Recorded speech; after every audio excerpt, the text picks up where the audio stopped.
ওয়ালাইকুম রহমতুল্লাহি ওয়া বারাকাতুহু।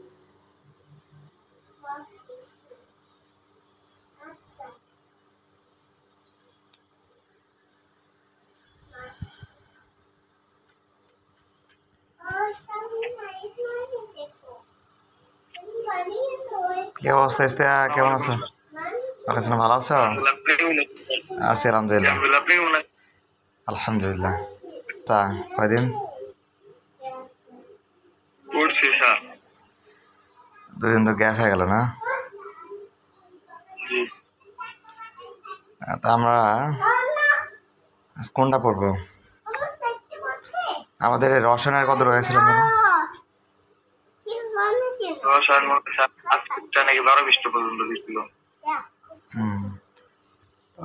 যায় আজকে।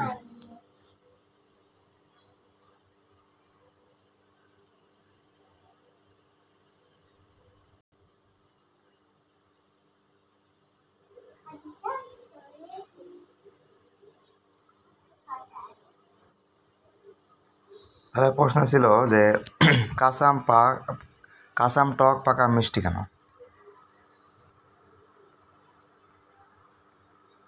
নাকি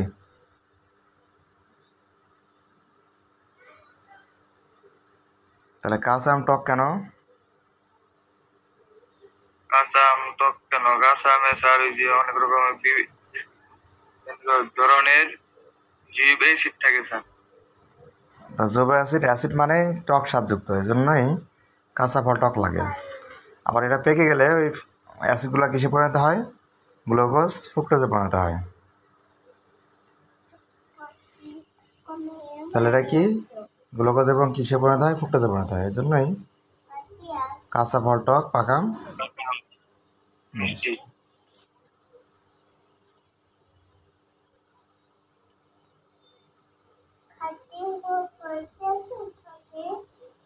রসায়নের সাথে জীববিজ্ঞানের সম্পর্ক এটা পড়ছিলাম। এই বন্ধ ছিল না, 7 পৃষ্ঠা বন্ধ ছিল। আচ্ছা, তাহলে প্রথম আছে কি রসায়নের সাথে বিজ্ঞানের অন্যান্য শাখা সম্পর্ক, relationship between chemistry and other branch of science. তাহলে বিজ্ঞানের শাখা আমরা সাধারণত কয়টা পড়ছিলাম? মূলত শাখা পড়ছিলাম 3টি, পদার্থবিজ্ঞান, রসায়ন, জীববিজ্ঞান। তো অন্যান্য শাখাও গুরুত্বপূর্ণ কম না, এদের গুরুত্বপূর্ণ অনেক আছে।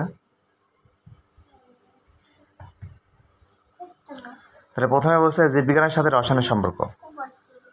আমরা সেদিন বলছিলাম যে সালোক সংশ্লেষণ, উদ্ভিদ যে খাদ্য তৈরি করে যে খাদ্যটা তারা উদ্ভিদে কাজে লাগে, যেমন ডালপালা বৃদ্ধি করতে, সে নিজে বৃদ্ধি হতে কী করে সাহায্য করে। না খেলে কি বৃদ্ধি হবে? মানুষ যদি না খায় তাহলে বৃদ্ধি হবে? ছোটো বাচ্চারা কিন্তু খায়, বুঝছো?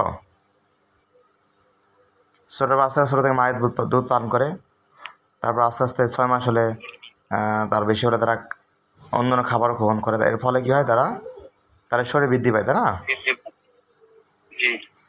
তবে উদ্ভিদেও কি তারা খাদ্য গ্রহণ করে বড় হয়, ডালপালা বৃদ্ধি করে, ফুল ধরে, ফুল থেকে ফল সৃষ্টি হয়, ফল থেকে বীজ সৃষ্টি হয়, এভাবে ভিতরে হয়। তাই বলছে উদ্ভিদের সালোক সংশ্লেষণ বা ফটোসিনথেসিস প্রক্রিয়ায় তার সবুজ অংশে গ্লুকোজ তৈরি করে। আমরা লিখছিলাম সেদিনে, তার উদ্ভিদ হচ্ছে কী করে? মাটির থেকে পানি, 12 অণু পানি, বায়ুমণ্ডল থেকে কার্বন ডাইঅক্সাইড, 6 অণু কার্বন ডাইঅক্সাইড, তারপর আছে কি পাতায় কি থাকে? ক্লোরোফিল থাকে। পাতায় ক্লোরোফিল, সূর্যের আলো, এর সাহায্যে উদ্ভিদে খাদ্য তৈরি করে। C6H12O6, এটা হচ্ছে গ্লুকোজ। তাহলে গ্লুকোজের সংখ্যা হচ্ছে কি? C6H12O6, এটা লেখো। এটা হচ্ছে গ্লুকোজের সংকেত, গ্লুকোজ।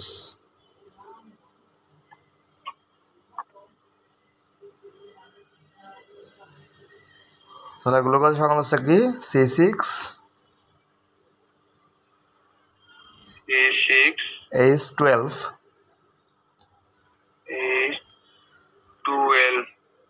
মানে H12O6। লিখছি স্যার গ্লুকোজ। আচ্ছা, তাহলে বলছে যেহেতু হচ্ছে খাদ্য গ্রহণ তৈরি করা, খাদ্য প্রস্তুত করার প্রক্রিয়া হচ্ছে কি জীববিজ্ঞানের প্রক্রিয়া। কি প্রক্রিয়া? জীববিজ্ঞান প্রক্রিয়া। হ্যাঁ, কিন্তু এই যে তারপরে যে খাদ্যগুলা কি করছে, এই খাদ্যগুলা যে উপাদান যেগুলা দেওয়া আছে, আমরা যে বললাম গ্লুকোজ, কার্বন, অক্সিজেন, হাইড্রোজেন লিখলাম, এগুলা কি বলতো? এগুলো হচ্ছে রসায়নের উপাদান, তাই না? জি। আচ্ছা, তারপরে বলছে পদার্থবিজ্ঞানের সাথে রসায়নের সম্পর্ক। পদার্থবিজ্ঞানের শাখা, রসায়নের শাখা, এর সাথে কী সম্পর্ক? আমরা যে দেখি যে তোমার বাসায় এখন ফ্যান চলছে, তাই না? জি। আচ্ছা, বাসায় যে ফ্যান আছে, ফ্যানে দেখবা কয়টা পাখা ফ্যানের? ফ্যানে মনে করো যে তোমার এখানে কয়টা পাখা আছে? 3টা পাখা আছে, তাই না? জি। এই যে পাখা তৈরি হয়েছে কি দিয়ে? আয়রন দিয়ে, লোহা, ঠিক আছে, বা টিন দিয়ে, এসএম, জি। স্ট্রনসিয়াম। এখন দেখবা যে এখান থেকে একটা কালো তার গেছে, আর এখান থেকে একটা লাল তার গেছে, তাই না? গেছে না? জি। জি। আচ্ছা, তাহলে ফ্যানের যে যে স্টিল আছে বা আয়রন আছে বা স্ট্রনসিয়াম আছে, টিন আছে, এটা একটা রসায়নের একটা প্রক্রিয়া, একটা উপাদান, ঠিক আছে? আর এখান থেকে যে কারেন্ট উৎপন্ন পাচ্ছি আমরা, বিদ্যুৎ শক্তি উৎপন্ন করতে পারছি, তো এটা হচ্ছে আমাদের কি ফিজিক্সের একটা প্রক্রিয়া, ঠিক আছে? অথবা যদি বাড়িতে কারো মনে করো একটা ব্যাটারি থাকে, অ্যাসিড ব্যাটারি, একটা প্লাস থাকে, একটা মাইনাস থাকে, তাই না? জি। তো এর মধ্যে থাকে সালফিউরিক অ্যাসিড থাকে, H2SO4। এরা কি কেমিক্যাল না? জি। আর এখান থেকে যেটা নির্গত হচ্ছে, শক্তি নির্গত হচ্ছে প্লাস মাইনাস, তাই না? এটা হচ্ছে বিদ্যুৎ। তাহলে এটা হচ্ছে আমাদের পদার্থবিজ্ঞান। তাহলে বুঝতে হচ্ছে রসায়নের সাথে পদার্থবিজ্ঞানের সম্পর্ক আছে, বুঝা গেছে? জি। আচ্ছা, পরের ধাপটা হচ্ছে গণিতের সাথে রসায়নের সম্পর্ক। এটা খুবই ঘনিষ্ঠ সম্পর্ক, কারণ তোমার বাসায় মনে করো তুমি শরবত বানাবা, এখন তুমি চিনি যদি কম দাও, পানি বেশি দাও, তাহলে কী হবে বলো তো? মিষ্টি কমাইবো। মিষ্টি কম হবে। আবার মনে করো যে পানি দিচ্ছে কম, একবার চিনি দিচ্ছে অনেক বেশি, তাহলে এটা কিন্তু বেশাদ লাগবে, বেশি মিষ্টি হয়ে যাবে। জি। আবার আমরা যে লিখলাম যে H2O, পানি লিখলাম, হাইড্রোজেন আছে 2 অণু পরিমাণ, দুই পরমাণু পরিমাণ পানি আছে। আবার এখানে অক্সিজেন আছে এক অণু পরিমাণ পানি আছে, এক পরমাণু সম পানি আছে, তাহলে পরিমাপ না? জি। আবার মনে করো যে ইউরেনিয়াম নামে একটা পরমাণু আছে যেটা দিয়ে বোম তৈরি করে, যেটাতে বিদ্যুৎ তৈরি করে। এখন যদি এখানে মনে করো যে একটা পরিমাণ অনেক বেশি দিলে, একটা কম দিল, তাহলে কী হবে? নষ্ট হয়ে যাবে না? ক্ষতি করবে। আবার এটা সাধারণ ধরা যাক আমাদের, যেমন ওই আমাদের মনে করো বৃষ্টি হচ্ছে, অ্যাসিড বৃষ্টি হচ্ছে, অ্যাসিড বৃষ্টির মধ্যে মানে বৃষ্টির মধ্যে পানির মধ্যে কিন্তু অ্যাসিডের পরিমাণ কিছু থাকে, কারণ আমাদের আশেপাশে অনেক কলকারখানা আছে না? গাজীপুর বলো, তুমি যেখানে থাকো এখানে কোনো কলকারখানা আছে, আমি সাভারে থাকি, এখানে কোনো কলকারখানা থাকে, এখান থেকে অ্যাসিড বৃষ্টি হয়। কী বৃষ্টি হয়? অ্যাসিড বৃষ্টি। অ্যাসিড বৃষ্টি হয়। এখানে কিন্তু এর পরিমাণ থাকে, যদি এই পরিমাণটা বেশি হয়ে যায়, এসিডের পরিমাণ যদি বেশি হয়ে যায়, বা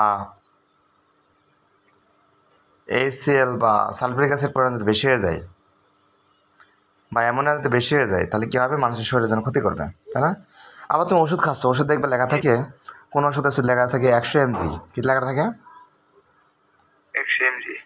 কোন ওষুধ লেখা থাকে 5 mg, কোন ওষুধ লেখা থাকে 500 mg, তাই না? মিলিগ্রাম। কোন ওষুধ দেওয়া থাকে 1000 mg, আছে না? জি আছে। এখন ডাক্তার বলছে 5 mg, তুমি খাচ্ছ 1000 mg, তুমি বাঁচবা? জি না। আবার মনে করো যে তোমার খাইতে বলছে 1000 mg, খাচ্ছ 5 mg, শরীরে কাজ করবে? জি না। করবে। তাহলে দেখা যাচ্ছে যে রসায়নের যে উপাদানগুলো আছে, এগুলো পূরণ করতে অবশ্যই গণিতের সাথে সম্পর্ক আছে, ঠিক আছে? তাহলে আমরা এখানে বিশ্লেষণ করলাম কি জীববিজ্ঞানের সাথে রসায়ন সম্পর্ক, জীববিজ্ঞানের সাথে পদার্থবিজ্ঞানের সাথে রসায়নের সম্পর্ক, পদার্থবিজ্ঞানের সাথে গণিতের সম্পর্ক, তাই না? তাহলে একটা শাখার সাথে একটা শাখা কি অতপ্রতভাবে জড়িত আছে, বোঝা গেছে? জি স্যার। আচ্ছা, এবারে রসায়নের পাঠ যে গুরুত্ব, রসায়ন আমরা কেন পাঠ করবো, রসায়ন কেন পড়বো আমরা কেন? এর অনেকে প্রশ্ন করে, স্যার আমরা সায়েন্স নিয়ে পড়ি, গণিত কেন পড়বো, সায়েন্স নিয়ে পড়ি রসায়ন কেন পড়বো, সায়েন্স নিয়ে পড়ি জীববিজ্ঞান কেন পড়বো, কী কাজে লাগবে, তাই না? জি তো এই যে প্রশ্নের উত্তর কি, উত্তর হচ্ছে আমাদের জানার জন্য। এমন মনে করো যে তুমি যখন অনার্সে পড়বে তখন একটা সাবজেক্ট নিয়ে পড়া লাগবে, তখন কি এগুলা তখন বুঝতে পারো যে আসলে কেন আমরা পড়ছি, কেন জানছি। রসায়ন পাঠের গুরুত্বটা কি? আমরা বলি যে সকালে ঘুম থেকে ওঠার পর থেকে ঘুমাতে রাখ পর্যন্ত রসায়নের ব্যবহার আমরা করে থাকি। প্রথমে আমরা কী করি বলো তো, সকালে ঘুম থেকে উঠে আমরা কী করি? ব্রাশ করি বা হাত মুখ ধুই, টয়লেটে যাই, তাই না? জি তা প্রথম ব্যবহার করে থাকি আমরা পানির ব্যবহার করে থাকি। কিসের ব্যবহার করি? পানি। পানি। প্রথমে কিন্তু আমি পানিটা লিখছিলাম, পানি রসায়নের জন্য খুবই কি, পানিটা কি গুরুত্বপূর্ণ একটা উপাদান, তাই না? জি আচ্ছা, এবার তারপর আমরা কী করি? টাওয়েল দিয়ে হাত মুখ মুছি। তা আমি বলছিলাম যে আজ থেকে 5000 বছর পূর্বে ভারতবর্ষে, কত বছর পূর্বে? 5000।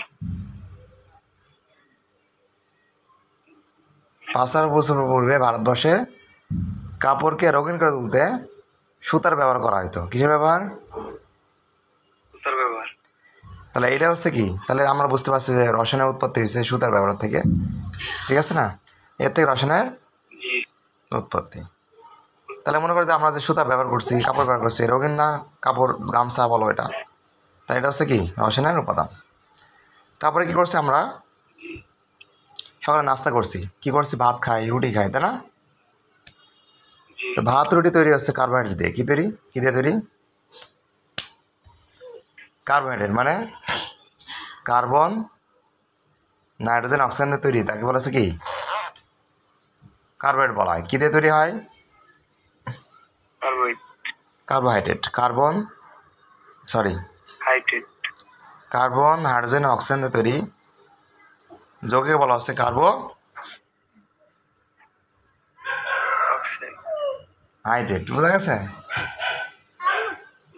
আচ্ছা, এখন আমরা কথা হচ্ছে যে ভাত যে খাই, ভাতেও যে পুষ্টি উপাদান আছে, রুটিতেও সেই পুষ্টি উপাদান আছে, কিন্তু আমরা কী করি? বাঙালি এমনই অভ্যাস, রুটি খাওয়ার পরে মনে হয় যে রুটি খেলাম, ভাত তো খাওয়াল না, ঠিক আছে? এই জন্য আমাদের শরীরের মেদ বেড়ে যায়। আবিদা,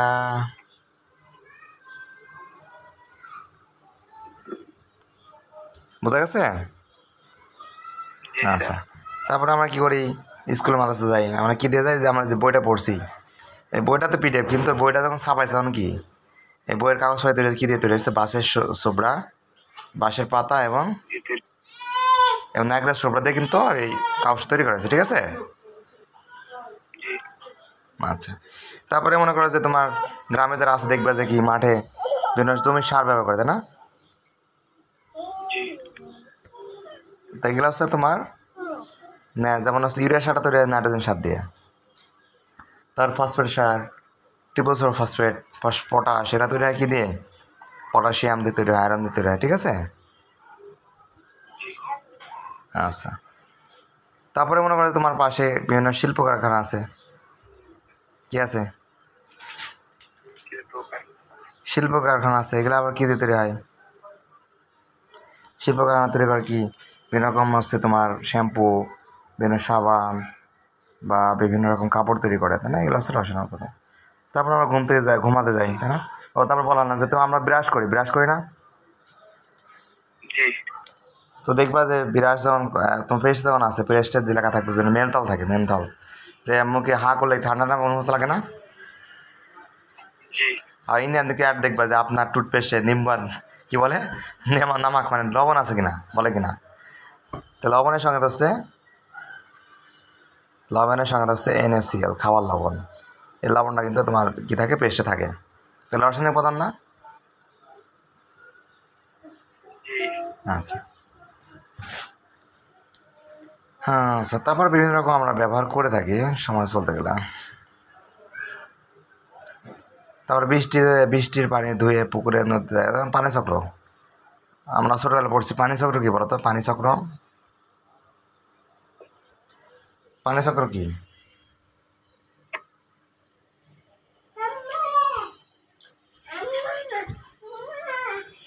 বুঝতে পারলাম না।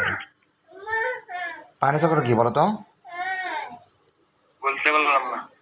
যেমন মনে করো যে নদীর পানি রোদে শুকায় শুকায় কোথায় যায়? বাষ্পে উড়ে যায়। আবার এই বাষ্প ঠান্ডা হলে কি হয়? পানি পড়ে, তাই না?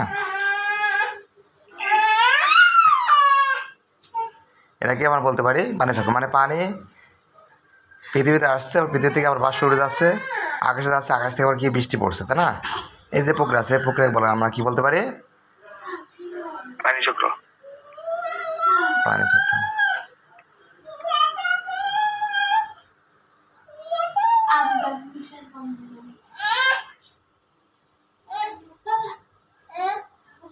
আচ্ছা তারপরে এই এত হ্যাঁ, তারপরে বলছে কি যে তাহলে বুঝতে পারলে রসায়ন একদিনে যেমন অনেক প্রয়োজনীয় আবার মূল্যবান যে আবিষ্কার করছে, তেমনই অযৌক্তিক ও অবৈষয়িক ব্যবহার করলেও প্রয়োজনীয় ক্ষতিকার সাধন করবে। মানে যেমন উপকারও আছে তেমন কি আছে, ক্ষতিও আছে। ক্ষতিও আছে। যেমন জাপানে হিরোশিমা একটা জায়গা আছে, ওখানে এখনও যদি শিশু জন্ম করে তাহলে বিকলাঙ্গ হয়। কেন বলো তো? দ্বিতীয় বিশ্বযুদ্ধের সময়, দ্বিতীয় বিশ্বযুদ্ধ জানো তো? দ্বিতীয় বিশ্বযুদ্ধ। বিশ্বযুদ্ধ তো দ্বিতীয় বিশ্বযুদ্ধের সময় যখন কেমিক্যালগুলো ব্যবহার করছিল, তো ওই রিয়াকশনগুলো এখনও জাপানে হিরোশিমায় থেকে গেছে। তাহলে ওই রিয়াকশনগুলো এখনও হয় এবং মানুষের কী হয়? বিকলাঙ্গ হয়। কী হয়? বিকলাঙ্গ মানে বুঝছো, অটিস্টিক হয়। কারো হাত আছে, চোখ আছে, পা নাই।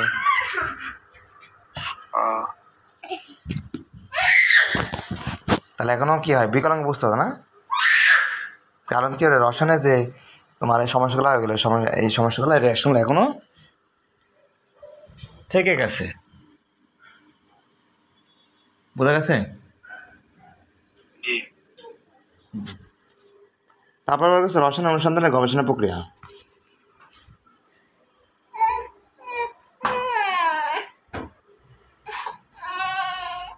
কি বলছে যে বিজ্ঞানের লক্ষ্য হলো মানব জাতির কল্যাণকর করা, তাই না?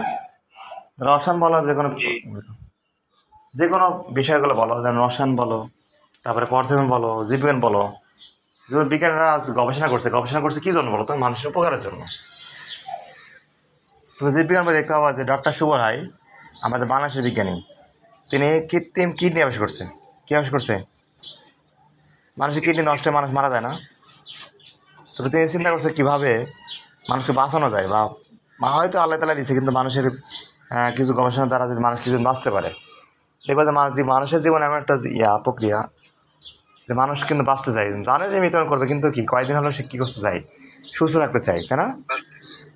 যে আমাদের যে বাড়িওয়ালা আছে তার কিডনি সমস্যা, প্রতি সপ্তাহে 2 দিন তার কী করা লাগে? ডায়ালিসিস করা লাগে। হ্যাঁ, ডায়ালিসিস একটা মেশিন আছে, এত বড় একটা বিশাল বড় ফ্রিজের সময় মেশিন, এখান থেকে 2টা নালিকা বেরোয়। একটাতে তোমার হচ্ছে রক্ত নিবে, অর্থাৎ সমস্ত রক্ত বের করে নিবে, বের করার পর রিফাইন করে আবার কী করে এই রক্তটা। তাহলে মাত্র একটা আমাদের শরীরে যে কিডনি আছে মাত্র 200 গ্রামেরও কম, 180 গ্রাম মতো ওজন, সে কিডনি নষ্ট হলে কী করে? প্রায় ফ্রিজের সময় একটা বড় একটা মেশিনের সাথে কী করে রক্তগুলা রিফাইন করার জন্য ব্যবহার করে। আল্লাহ তাআলা যে আমাদের অঙ্গলা দিচ্ছে এজন্য কি শুকরিয়া দেয়। আমি যে পড়াচ্ছি তো অবাক লাগে না মাঝে মধ্যে, সারা আল্লাহ তাআলা মানুষ এত সুন্দর করে সৃষ্টি করেছে, এই জন্য প্রতি সময় আল্লাহর শুকরিয়া আদায় করতে হয়। বোঝা গেছে?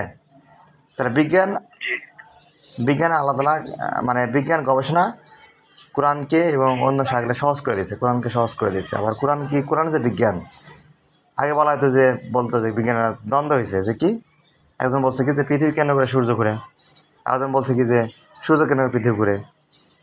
কোরআন বলে দিল কি যে পৃথিবী নিজ কক্ষপথে কেন্দ্র করে ঘুরে, আবার কি সূর্য নিজ কক্ষপথে কেন্দ্র করে ঘুরে। কথা বোঝা গেছে? তার দুই দ্বন্দ্বের সমাধান কিন্তু কোরআন দিয়ে দিল। বুঝতে পারছো? জি স্যার। আচ্ছা, তাহলে বলছে কি যে কাজেই তুমিও যদি পরীক্ষা নিরীক্ষার মাধ্যমে জ্ঞান অনুসরণ করো তাহলে তুমিও পারবে একজন বিজ্ঞানী হতে, নাকি? মানে বিজ্ঞান মানে তো গবেষণা করা, বিজ্ঞান মানে ভবিষ্যৎবাণী করা। যে বিজ্ঞান মানে এটা হতেই হবে তা না। বিজ্ঞান মানে হচ্ছে কি করা? গবেষণা করা। ভবিষ্যৎবাণী করা, যে না এটা হতে পারে। সামনে রসায়ন পড়লে বুঝতে হবে, জীববিজ্ঞান পড়লে বুঝতে হবে যে তারা কী করছে, গবেষণা করে গেছে। তাদের কথা সঠিক এটা হতে হবে তা করো না, কিন্তু কি সঠিকের পথে প্রায় এগিয়ে যায় আর কি, আগায় নিতে সাহায্য করে। বোঝা গেছে? জি স্যার। আচ্ছা, তাহলে সঠিক পদ্ধতি পরীক্ষা নিরীক্ষার মাধ্যমে কিছু জানার নামই হচ্ছে গবেষণা। কিছু জানার নামই কি? তাহলে অনুসরণ মানে তো বুঝলাম, অনুসরণ মানে খোঁজা। আর গবেষণা মানে কি? এটাকে জানো, যদি বলি যে তুমি একটা কলা যে খাবা, এই কলার মধ্যে কী উপাদান আছে, এই কলা কীভাবে তৈরি হয়েছে, তুমি এটা কী করো? গবেষণা করো। তার মানে তুমি কী প্রথমে কী করবা? কলার খোসাটা সরাবে না? তারপর দেখবে যে কলা একটা শুক্লা আছে, শুক্লার মধ্যে একটা কলার একটা আবরণ আছে যে আমার খাইতে হয়। এখন যদি বলে যে কলার শুক্লা খাবো, তাহলে এটা হবে?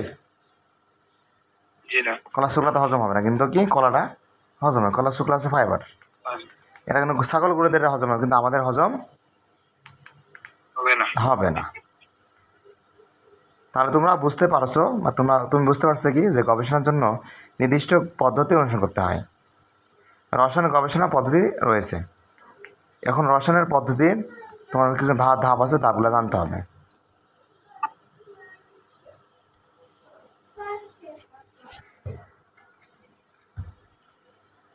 তাহলে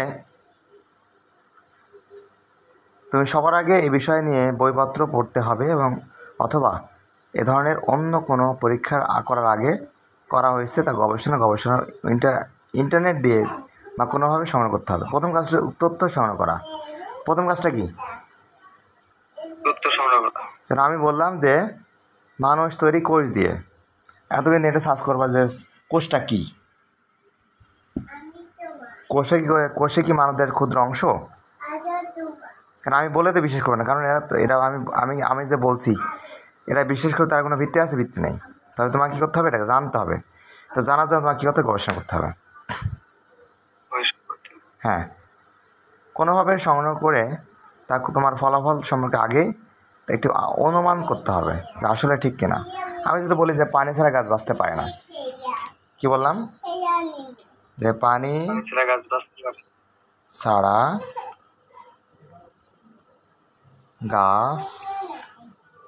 বাঁচতে পারে না, পানি ছাড়া গাছ বাঁচতে পারে না। এখন তুমি কি করবা? এটা তুমি পরীক্ষা করতে পারো কীভাবে? দুটা টব নিবা, কি করবা? গাছের দুটা টব নিবা, দুটা গাছ সহ টব, দুটা টব নিবা। হ্যাঁ, দুটা টবের গাছ নিবা, একটা গাছে পানি দিবা, একটা গাছে পানি দিবা না। 5 দিন পর 10 দিন পর দেখবা যে একটা গাছ, যে গাছে পানি দেওয়া না সেই গাছটা কি হয়েছে? মারা গেছে। তার মানে কি বোঝা গেল কি যে পানি ছাড়া গাছ বাঁচতে পারে না। তো জীববিজ্ঞানের বা রসায়নের বা পদার্থবিজ্ঞানের এরকম শাখায় এগুলো তারা বিজ্ঞান গবেষণা করে, তা যাচাই করে। আচ্ছা, ধরো তুমি তোমার বই বা গবেষণা থেকে জানতে পেরেছো ক্যালসিয়াম অক্সাইড পানি দ্রবীভূত হলে তাপ উৎপন্ন করে। তাহলে ক্যালসিয়াম অক্সাইড অর্থাৎ CaO, এটা যদি দ্রবীভূত করি মিশায়, তাহলে পানিতে মিশালে কী হবে? এটা কী হবে? গরম হবে, এটা বলছে বিজ্ঞানীরা। আচ্ছা, এ থেকে তোমরা পরীক্ষাটি অ্যামোনিয়াম ক্লোরাইডকে পানিতে দ্রবীভূত করো। অ্যামোনিয়াম ক্লোরাইড মানে NH4Cl, এটা কি বলা হয়? Ammonium chloride. Ammonium chloride. হ্যাঁ, কারণ তুমি এটা গবেষণা করবে, করার জন্য তুমি কি কি পাত্র, যন্ত্রপাতি, রাসায়নিক পদার্থ ব্যবহার করতে হবে তা একটা অনুমান সিদ্ধান্ত করো। এই অনুসরণ করে যেমন একটা চিত্র দেশ দেখো, কী কী লাগবে। 0 গ্রাম দ্রবীভূত করা হয়নি এমন একটা উপাদান নিতে হবে, 5 গ্রাম নিতে হবে, 10 গ্রাম নিবে, 15 গ্রাম নিবা। তাহলে কী করবা, 4টা অ্যামোনিয়াম দ্রবণ নিবা, বিকার নিবা 4টা। বিকার মানে যে একটা পাত্র, বিকার মানে কি একটা, এটাকে বিকার বলা হয়। আমি কিন্তু তোমাকে দেখাইছিলাম 6ষ্ঠ অধ্যায়ে, দেখাইছিলাম না যে কিছু পাত্র দেওয়া আছে। একটা নাম হচ্ছে টেস্ট টিউব, একটা নাম হচ্ছে বিকার, একটা নাম হচ্ছে গোলতলি পাত্র, এভাবে থাকে। হ্যাঁ, তো গবেষণা করতে হলে কী লাগে, বিভিন্ন রকম পাত্র লাগে। কথা বুঝছো না? এখন আমি 4টা পাত্র কেন নেবো বলো তো? 4টা পাত্র কেন নেব? 4টা পাত্র নেওয়ার কারণ হচ্ছে, প্রথমে কিন্তু আমি তাপ দিই নাই, অল্প নিয়েছি, সেটা গরম কম হবে।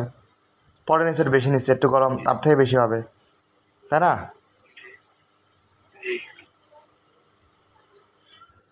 এবার কি করব,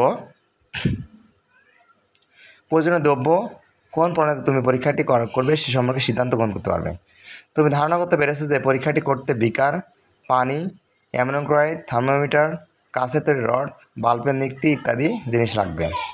প্রথমে বিকারে পানি দিতে হবে, তারপর থার্মোমিটার দিয়ে তাপমাত্রা পরিমাপ করতে হবে, তারপর কয়েকবার করে ওজন নাও। প্রথমে কয়েক গ্রাম, 10 গ্রাম, পরে কয়েক গ্রাম, 5 গ্রাম, পরে কয়েক গ্রাম, 10 গ্রাম, পরে কয়েক গ্রাম, 15 গ্রাম। তাহলে প্রথম তাপমাত্রা ছিল কত গ্রাম বলো তো?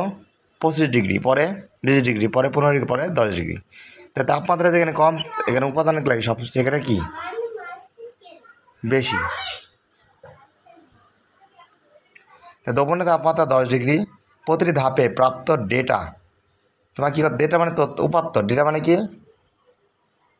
ডেটা মানে উপাত্ত, মানে তোমার প্র্যাকটিক্যাল, সেটা পাইছো। এবার তোমাকে প্রাপ্ত তথ্যগুলো সাজাতে হবে এবং সেই তথ্য বিশ্লেষণ করতে হবে। তথ্যগুলো কেমন হতে পারে সেটি একটা তালিকা করতে হবে। তারপর একটা ফ্লো চার্ট করতে হবে, যেমন বিষয়বস্তু নির্বাচন করা, তারপর হচ্ছে কি বইয়ে পূর্বে গবেষণার সাহায্যে বিষয়বস্তু আমাকে ধারণা লাভ করা, প্রয়োজনীয় বস্তু পরীক্ষা করা, তথ্য সংগ্রহ করা এবং ফলাফল গ্রহণ করা। তাহলে বুঝতে পারলাম যে তাপ দিলে কী হয়, তাপমাত্রা বাড়লে, এমন করে তাপমাত্রা বাড়লে তাপ প্রয়োগ করলে তাপমাত্রা বৃদ্ধির সাথে সাথে পুরোগুলো কমে যায়। এটা পরীক্ষা পেয়ে গেলা, এটা গবেষণা। বোঝা গেছে? এভাবে রাসায়নিক গবেষণা করা হয়। বোঝা গেছে?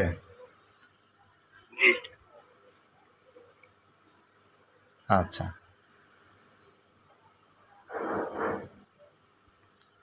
তারপরে সতর্কতা বলতে কী বোঝায়, যে আমরা অ্যাসিড যখন ব্যবহার করি তখন সতর্কতা অবলম্বন করতে হবে না। যেমন অ্যাপ্রন, এটা কী বলা হয়, অ্যাপ্রন বলা হয়, এটা সেফটি গ্লাস বলা হয়, এটা হ্যান্ড গ্লোভ, এটা হচ্ছে কি মাস্ক। অ্যাসিড যখন ব্যবহার করো তখন কি হ্যান্ড গ্লোভ পরে নিবা, মাস্ক পরবা, চশমা পরে নিবা, চোখে পড়তে পারে। আমি ছোটোবেলায় তো আগে থেকেই তোমার রসায়নের গবেষণা করতাম, ওই যে তোমার ব্যাটারি তৈরি বা ব্যাটারিতে অ্যাসিড ঢোকানো, এটা করতাম যখন ক্লাস 7-এ পড়ি, 8-এ পড়ি। হ্যাঁ, তখন কিন্তু কাপড়ে কিছু অ্যাসিড পড়লে কী হতো, এই কাপড়টা নষ্ট হয়ে যেত, ফুটা হয়ে যেত। তখন তো এগুলো ছিল না, এগুলো তো এগুলো বুঝতাম না যেগুলো ব্যবহার করতে হয়। তারপর হচ্ছে কি দেখো, সাংঘাতিক কিছু চিহ্ন আছে, সাংঘাতিক কিছু চিহ্ন দেওয়া আছে। যেমন প্রথমে কি বিস্ফোরক পদার্থ, এগুলা কি ব্লাস্ট করে, কি করে ব্লাস্ট করে, কি ব্লাস্ট করে বলো তো? যেমন TNT, জৈব পারক্সাইড, নাইট্রোগ্লিসারিন, এগুলা কী করে ব্লাস্ট করে, বিস্ফোরণ করে। তারপর দাহ্য পদার্থ, দেখবা যে সেন্টের বোতল আছে না বাসায়, বডি স্প্রে আছে না, দেখবে পিছনে যে এই চিহ্ন দেওয়া আছে বোতলের পিছনে, মানে এটা জলে, এটা কী করে, জলে। যখন তুমি আছে এটা মানে গ্যাসও দিবে, আগুন ধরো, তখন ধাপ করে জ্বলে উঠবে, এটা করতে দেবে না। তারপর আছে বিষাক্ত পদার্থ, দেখবা যে এই যে দুইটা, একটা মুন্ডু আর দুইটা হাড় থাকে, এটাতে কী বলা আছে, বিষাক্ত পদার্থ। বিষের গায়ে এবং বিরুদ্ধে খাম্বার গায়ে এরকম চিহ্ন থাকে, বুঝছো? তারপরে বিভিন্ন অ্যাসিডের গায়ে এই চিহ্ন থাকে, যেমন যে ক্রস চিহ্ন, প্রত্যেক পদার্থ, মানে কি এরা কি হয়, যদি ত্বকে লাগে বা এগুলো তাহলে মানুষের উত্তেজিত হয়, মানে বিরক্তিকর লাগে। যেমন সিমেন্ট ডাস্ট, লঘু অ্যাসিড, ক্ষার, এগুলা কি শরীরের জন্য অত্যন্ত স্বাস্থ্য ঝুঁকি। মানুষের চিত্রের মধ্যে যদি দেখো একটা হাড়ের কাছে একটা ছোট আলো চিহ্ন আছে, তাহলে বুঝতে হবে এটা কি স্বাস্থ্য ঝুঁকি।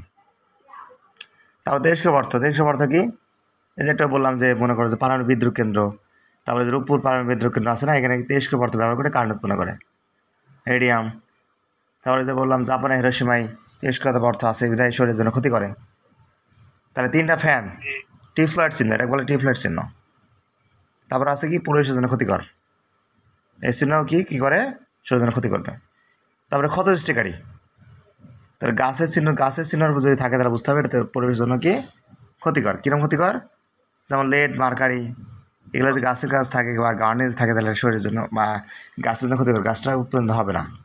তারপরে ক্ষত সৃষ্টিকারী মানে কি, এটা শরীরের জন্য ক্ষতিকর সৃষ্টি করে, যেমন অ্যাসিড।